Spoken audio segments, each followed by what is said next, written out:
هیندستان هاواری لێ هەستا و هەموو میدیاجیانیەکانیش ئەمڕۆ بەس باسی ئەوان دەکەن لەبەر ئەوەی هەموو ڕۆژێ بەس لە شاری نیودەلهی 200 کەس ڕەوانەی نەخۆشخانە دەکەن بۆ لەبەرەوەی سەگ پەلاماری داون. لە هیندستان سەگی بێلانە زۆرە هێندە حاڵەتەکە مەترسیدار بووە کە مردن بەهۆی گەستنی سەگەوە لە جیهاندا 36 بەر هیندستان دەکەوێت واتە 36 جیهان کە دەمرن بەهۆی سەگەوە لە هیندستانن. حکومەتی شاتۆتە دەنگ و دەڵێت هەمویان کۆ دەکەمەوە لەو ناوە لایەن دەبم.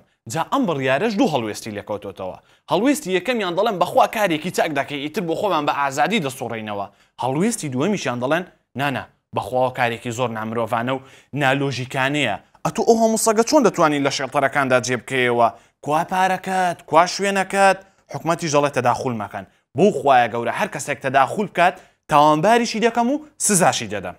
جا باواز لە هیندستان بینین و بینەوە لای خۆمان خۆتان دەزانن سەگی بێلانە لە هەولێر زۆرە و حکومەتیش ڕێکاری یاسایی و جدی کردوتە بەرامبەر ئەم بابەتە. بەڵام ڕێژەی گەستن بەهۆی سەگەوە ئەم ساڵ لە 140 زیادی کردووە لە چاو ساڵی پار. هەر خوا پەناماندا سەگ سەرمان نەخوا.